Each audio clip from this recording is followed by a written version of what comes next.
Okay, we're back with this match. I'm a little bit late to this one, but we are watching one live. I'm trying to not do only replays. Even though replays are a little bit more convenient, I like the thrill of watching it live. We have Sickle Wrath coming out with these this power up here. What is that called? Lane is getting 10% high life steal. I don't know what causes that. Is that what the life steal causes? Let me know in chat if you know if what that pink is. I do have to adjust the name real quick. This is not round 2. This is going to be loose.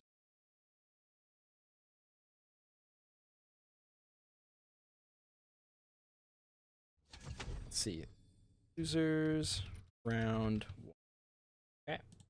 Cool. All right. Ooh, yeah, we had a full-on push to send these back, but the classic Sobat strategy of sending out an army of undead against an army of Sickle Wrath. It looks like that's in Sickle Wrath's favor. Admittedly, I had not seen that before, but oh, I don't know. Sickle Wrath lost a lot of units from that, and these are just respawning. It's probably because we have this right here. All chaos units getting additional poison damage. That is going to be massively helpful when you have an army of undead.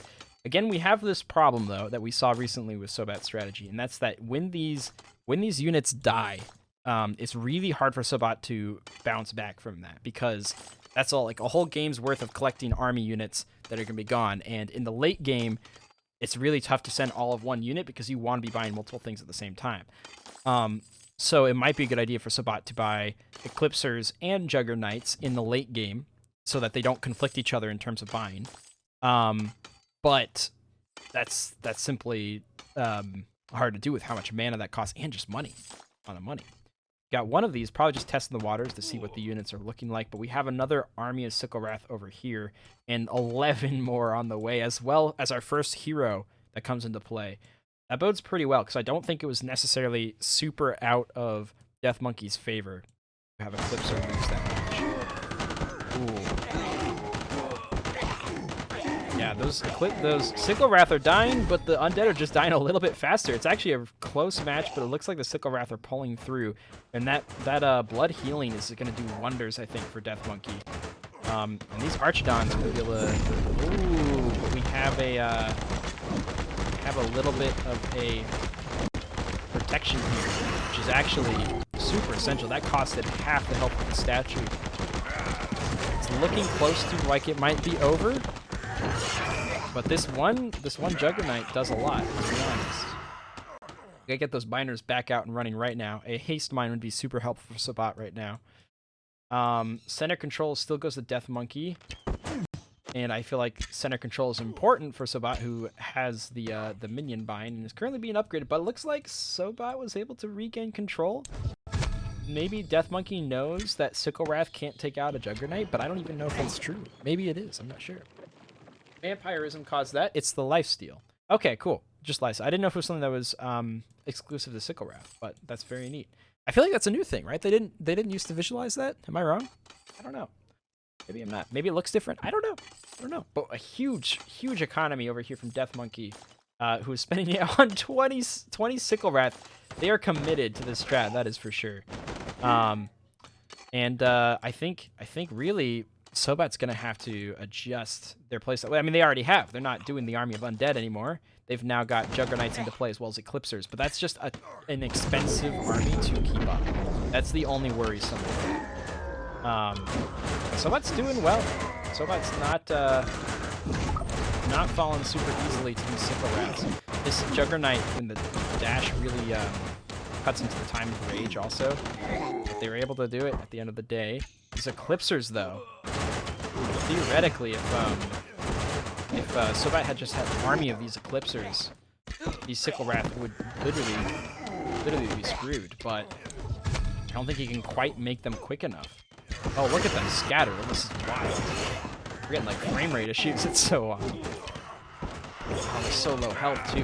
But DeathMonkey's doing a great job at just keeping them alive. The constant retreating. But yeah, you're gonna have to do a full retreat. What are you gonna be able to do about these Eclipsers? This is a great display of utilization of Eclipsers.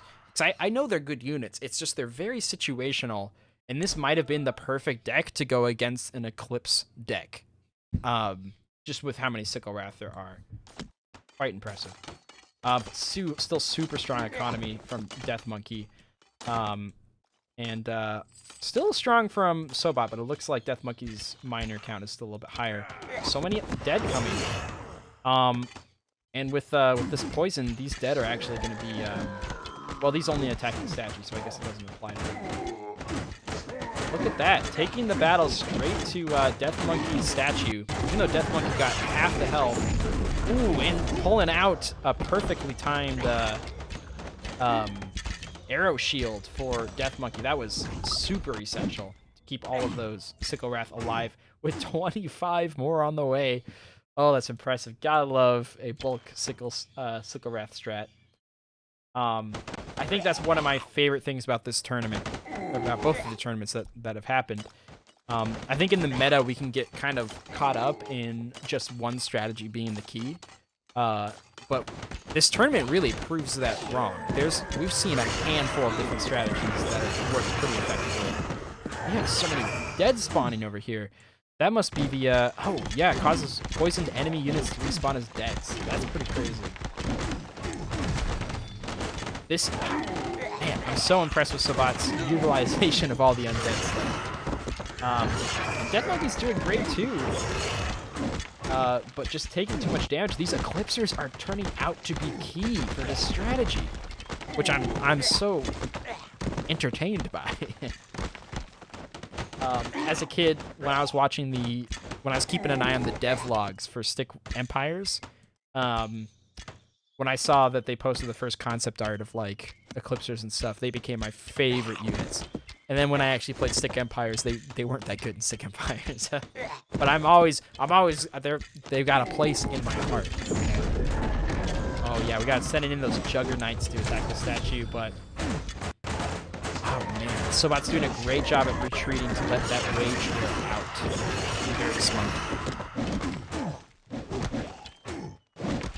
Slowly picking away at the statue. I think this is going to be Sobat's game, which is so fascinating. It looks so in DeathMonkey's favor at the beginning. Wow. Sobat pulling out impressive moves, to say the least. Really adjusting their strategy halfway through the game, which is definitely what they needed to do. They saw what kind of deck they were up against, and they're like, okay, we need to adjust our whole play style here. And they did, and it worked in their favor. Very impressive. Got to hand it out to Sobat for winning that one. Which is going to send Sobat to fight Archagon next, while DeathMonkey just narrowly being taken out of the tournament, but sometimes that's just how it goes. And definitely impressive plays from both of them. I mean, that was a close match. Just tides happened to turn in the favor of Sobat there. And, of course, we're going to go back to our bracket screen. As per usual, and we're going to set up the next match, so don't go anywhere. I hope you guys are enjoying. Things are only going to get better from here on out. So stay tuned, and I'll be back in a second.